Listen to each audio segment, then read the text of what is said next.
Hello everyone, welcome to our YouTube channel Lakshya the goal academy. आज बहुत ही बड़ी खुशखबरी है ऐसे कैंडिडेट्स के लिए जो कि पीजीटी देना चाहते हैं अब डिफरेंट डिफरेंट सब्जेक्ट्स में। तो आज जो वैकेंसी आई है वो आपकी जीआईसी पीजीटी के लिए आई है। और ये वैकेंसी इसलिए ज़्यादा खुशखबरी की बात है क्योंकि इतनी ह्यूज में अमाउंट में वैकेंसीज नहीं आया करती थी, वो भी जीआईसी के लिए। अब इसमें जो है नंबर ऑफ वैकेंसीज है बॉयज़ के लिए वो 105 और गर्ल्स के लिए 57। तो हम लोग इस वीडियो में ये मेनली यही डिस्कस करेंगे कि आपके जीआईसी पीजीटी के लिए क्या एलिजिबिलिटी क्राइटेरिया है, क्या अभी क्या पैटर्न बदला है।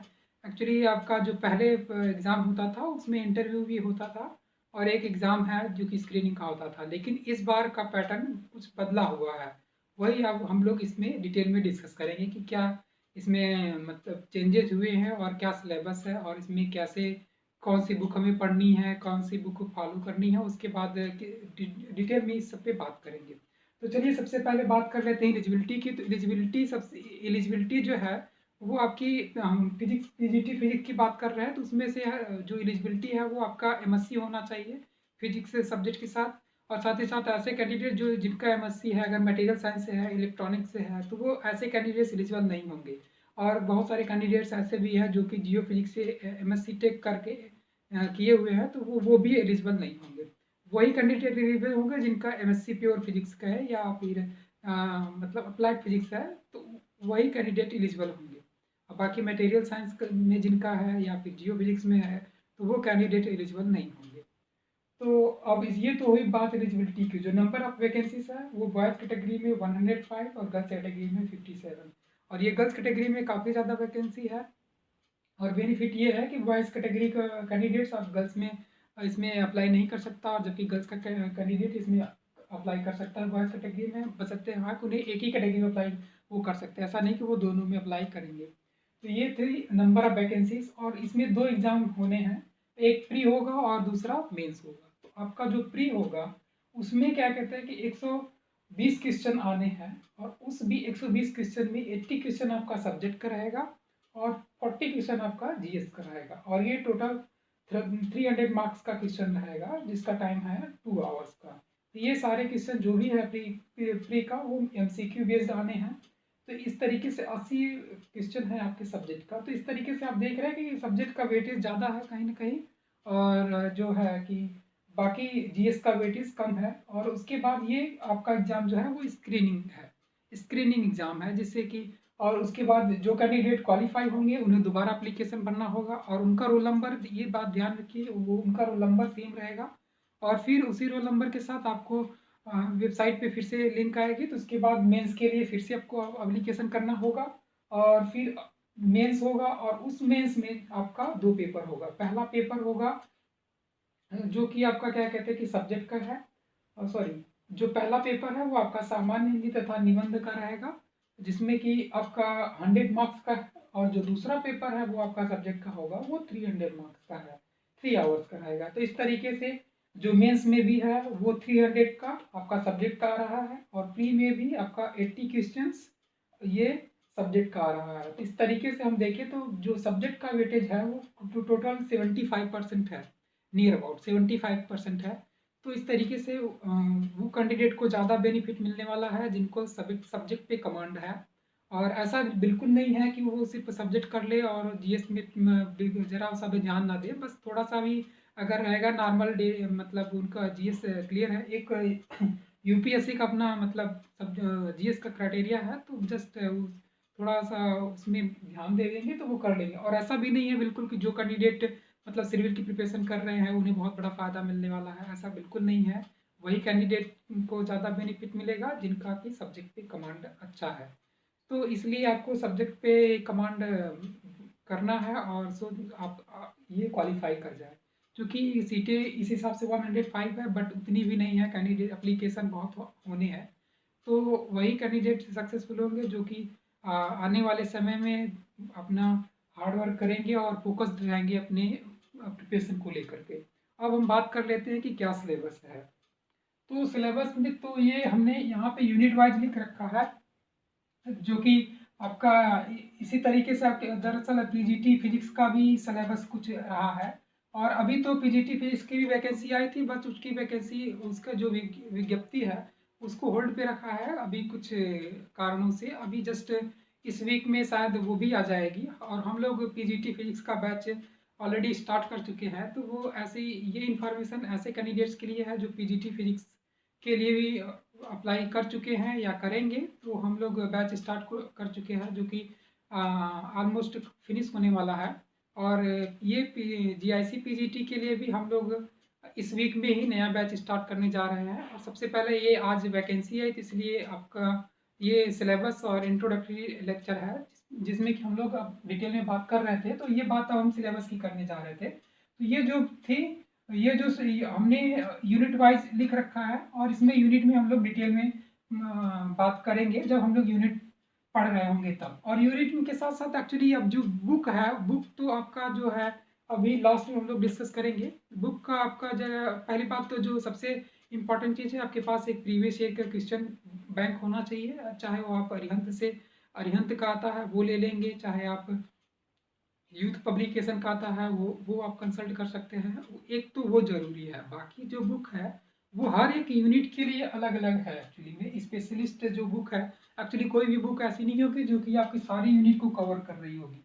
और साथ ही साथ ये तो जो प्रीवियस ईयर के क्वेश्चन बैंक के साथ साथ आपका बोर्ड एग्जाम का, चाहे वो आप यूपी बोर्ड हो, चाहे आप सीबीएसई बोर्ड हो, चाहे आईएससी बोर्ड हो, वो आपका बोर्ड का जो भी सिलेबस है उसे आप अच्छे से प्रिपेयर कर लेंगे। और उसके लिए भी जो भी आपने बुक कंसल्ट की हो, चाहे वो एनसीईआरटी की कंसल्ट की हो, चाहे वो यूपी बोर्ड की एके मित्तल सर की, और या फिर अपने आईएससी बोर्ड की है एनसीईआरटी में प्रदीप पब्लिकेशन, जो भी आपने किया है, तो वो बेनिफिट आपको देगा इसके लिए प्रिपरेशन के लिए। तो सब जो बात आती है मैकेनिक्स की, ये पहले यूनिट है आपकी।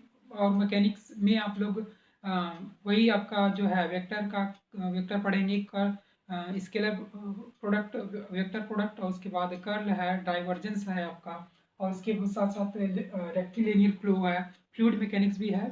इसमें मैकेनिक्स में ही आता है। फ्लूइड मैकेनिक्स का है तो हम लोग रेक्टिलिनियर फ्लो ऑफ लिक्विड, और है इसमें टर्बुलेंट फ्लो है, उसी में हम लोग फिर रेनॉल्ड नंबर डिफाइन करेंगे कि किस तरीके से कौन सा फ्लूइड कब रेक्टिलिनियर है, कब टर्बुलेंट हो जाता है। और उसके बाद बर्नौलिस थ्योरम है, और बर्नौलिस थ्योरम पे जो बेस्ड मतलब डेली लाइफ से रिलेटेड जो प्रॉब्लम आती हैं उस पर बेस्ड वो भी आपको सीखना है। एक्चुअली इसमें कुछ न्यूमेरिकल बेस्ड प्रॉब्लम भी आएंगी और कुछ एप्लीकेशन बेस्ड प्रॉब्लम आएंगी। एप्लीकेशन मीन्स जिस तरीके से आपका फिजिक्स किस तरीके से, मतलब फ्लोइंग वाटर पे किस तरीके से आपकी प्लास्टिक बॉल मतलब ये स्थिर रह जाती है, ये सब बर्नौली का प्रमेय का एप्लीकेशन है, जो कि आप के एग्जाम में इस तरीके से एप्लीकेशन बेस्ड क्वेश्चन आने हैं। तो वो ऐसे क्वेश्चन वही कर पाएंगे जिनकी अंडरस्टैंडिंग अच्छी होगी। अब साथ ही साथ जैसे कि हम लोग आगे देखेंगे ऑप्टिक्स में, अब आपका जो सनराइज के समय आपका सनसेट के टाइम में जो रेडिस का रीजन है और स्काई ब्लू क्यू है, इस तरीके से जो फिनोमनाज हैं आपकी डे टू डे लाइफ में, या फिर अब नेचुरल फिनोमना है, तो उसका जो एक्सप्लेनेशन है वो फिजिक्स में है। तो ये रिजल्ट बेस्ड क्वेश्चन की कैटेगरी में आते हैं। तो ऐसे क्वेश्चंस तभी आप कर पाएंगे जब आप इस चीज़ को समझे रहेंगे, चाहे वो बर्नौलिस थ्योरम है, चाहे वो ऑप्टिक्स के ढेर सारे ऐसे फिजिकल फिनोमेना है। हमने एक एग्जांपल लेके आपको बताया। तो बात करें तो मैकेनिक्स यूनिट में तो इस तरीके से आपने देखा कि ये कर्ल है, डाइवर्जेंस है, वेक्टर प्रोडक्ट, क्रॉस प्रोडक्ट है, फ्लूइड मैकेनिक्स। उसके बाद हम लोग इसमें ग्रेविटी भी पढ़ेंगे, और उसमें ग्रेविटेशनल फोर्स है, और ग्रेविटेशनल फोर्स में भी हम लोग वेरिएशन ऑफ जो है जी की वैल्यूज जिस तरीके से आपकी परिवर्तित होती है अर्थ सरफेस से ऊपर जाने पे या नीचे जाने पे, तो वो इस तरीके से एप्लीकेशन पे बेस्ड जो भी प्रॉब्लम होंगी हम लोग इसमें करेंगे डिटेल में। और फिर बात आती है आपकी थर्मल फिजिक्स की। थर्मल फिजिक्स में हम लोग जो है आपका जो लॉ ऑफ थर्मोडायनेमिक्स है, first law, second law, third law, और उसमें जो है एंट्रोपी और डिफरेंट थर्मोडायनेमिक सिस्टम में जो प्रोसेस है, चाहे वो आइसोकोरिक हो, आइसोबोरिक है, उसमें वर्कडन कितना है, आइसोलेटेड सिस्टम है आपका। तो उसके बाद इंटरनल एनर्जी है, तो उस पर बेस्ड हम लोग प्रॉब्लम करना सीखेंगे। और इंटरनल एनर्जी में वही specific heat at constant volume, specific heat at constant pressure, इस पे बेस्ड हम लोग प्रॉब्लम करना सीखेंगे। और साथ ही साथ इसमें है हम लोग क्लासेस क्लेपेरॉन इक्वेशन है आपका, और चेंज इन एंट्रोपी है, और change in entropy in free expansion है। डिफरेंट प्रोसेस में किस तरीके से आपकी एंट्रोपी चेंज हो रही है, इस पे बेस्ड प्रॉब्लम है, काफ़ी इंपॉर्टेंट आप लोग करना सीखेंगे इसमें। और उसके बाद बात आती है वेव एंड ऑसिलेशंस की। तो वेव एंड ऑसिलेशंस में हम लोग ये एसएचएम सिंपल हार्मोनिक मोशन, और प्रोग्रेसिव वेव है, स्टेशनरी वेव है, और उसके बाद हम लोग इसमें इस तरीके से बेस्ड इस पे भी प्रॉब्लम करेंगे। और इसमें मोशन ड्यू टू स्ट्रिंग है, हॉरिजॉन्टल स्ट्रिंग है, उस पे बेस्ड प्रॉब्लम देखेंगे। एंड देन बात आती है ऑप्टिक्स की। ऑप्टिक्स ये सब हमने यूनिट में लिख रखा है। अब ऑप्टिक्स आपका कवर करेगा रे ऑप्टिक्स और वेव ऑप्टिक्स पूरा बोथ। तो जो रे ऑप्टिक्स है उसमें आप लोग स्नेल्स लॉ है, उसमें लॉ स्नेल्स का जो लॉ है, law of reflection, law of refraction, तो उस पे बेस्ड किस तरीके से आपका ब्रूस्टर्स एंगल की प्रॉब्लम है, चाहे वो टोटल इंटरनल रिफ्लेक्शन का फिनोमेना हो। और टोटल इंटरनल रिफ्लेक्शन के फिनोमेना से मतलब जो प्रोपोगेशन ऑफ लाइट है वो इनसाइड द फाइबर, उस पे बेस्ड किस तरीके से बेस्ड प्रॉब्लम आती हैं, वो भी आप करना सीखेंगे। और उसके बाद ऑप्टिक्स में ही आपका जो है जो कॉम्बिनेशन ऑफ टू लेंसेज, जब हमें फोकल लेंथ निकालनी होती थी, मतलब दो आपका लेंथ है, कोई लेंस है f1 f2 का, तो उसका जो कॉम्बिनेशन ऑफ लेंसेज की जो वो आती थी फोकल लेंथ, तो उसका हम डेरिवेशन देखेंगे। डेरिवेशन क्या आपका रिजल्ट है, तो जस्ट उसका रिजल्ट पे बेस्ड प्रॉब्लम आती है। और इसके साथ साथ लेंस की जो पावर है, मतलब लेंस क्षमता, तो वो भी हम देखेंगे किस तरीके से कन्वेक्स लेंस और कनकेव लेंस की मतलब जो लेंस क्षमता है वो परिवर्तित होती है, और उनके कॉम्बिनेशन में भी चेंजेस आते हैं और उसके पावर में। और उसके बाद बात करेंगे इलेक्ट्रिसिटी एंड मैग्नेटिज्म की। तो इलेक्ट्रिसिटी में आपका किरचॉफ्स लॉ है। किरचॉफ्स लॉ पे बेस्ड मतलब उसका जो किरचॉफ्स का दो लॉस है, उस पे बेस्ड हम लोग प्रॉब्लम करेंगे।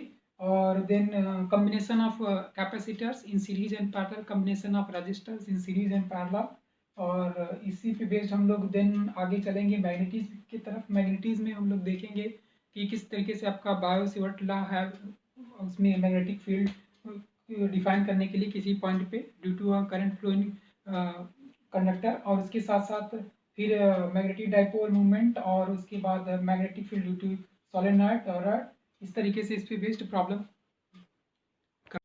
हाँ, तो हम लोग मैग्नेटिज्म की बात कर रहे थे, तो इसमें जो है मैग्नेटिज्म में आपका वही magnetic field due to current flow in state conductor, और at point P at axial point, और उसके बाद हम लोग ड्यू टू सर्कुलर लूप के लिए भी करेंगे।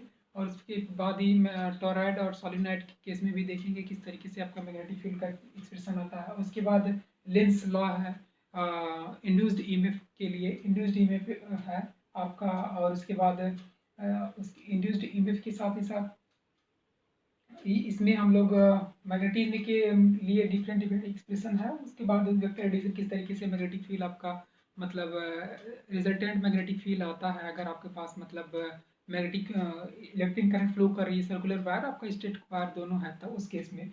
और उसके बाद हम बात करेंगे मॉडर्न फिजिक्स में।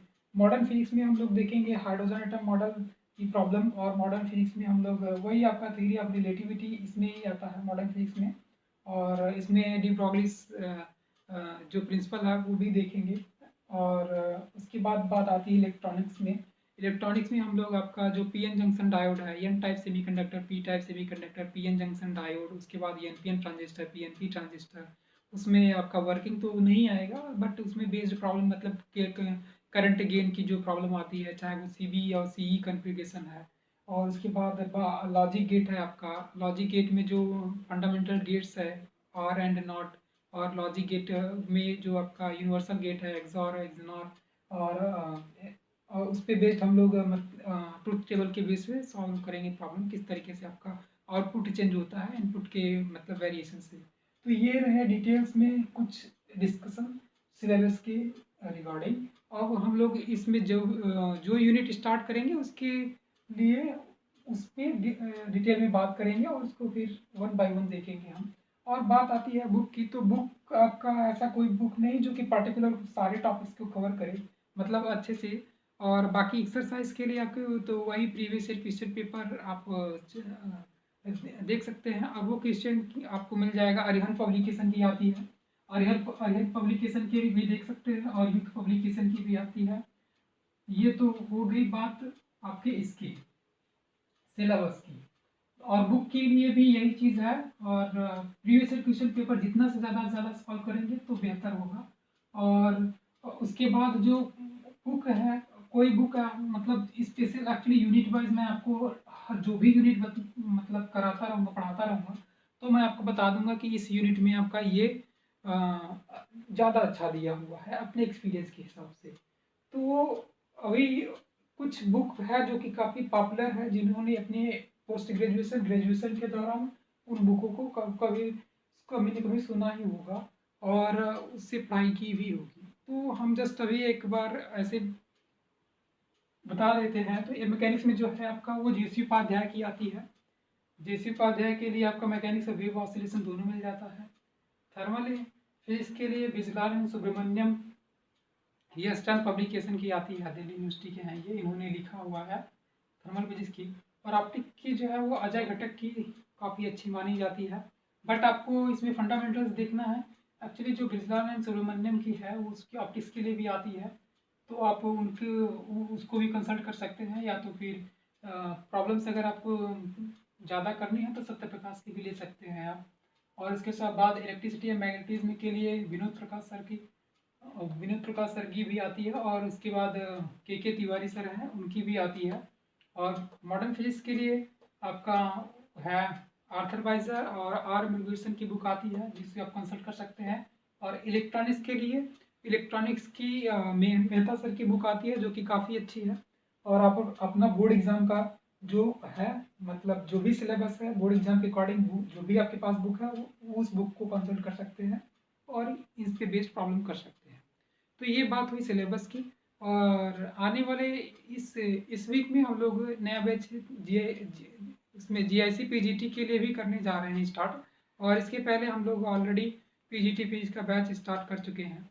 तो जो कैंडिडेट भी एडमिशन लेना चाहते हैं ये और आप लेटेस्ट अपडेट जानना चाहते हैं कॉम्पिटेटिव एग्जाम से रिलेटेड, तो आप इस चैनल को सब्सक्राइब करिए और लाइक करिए।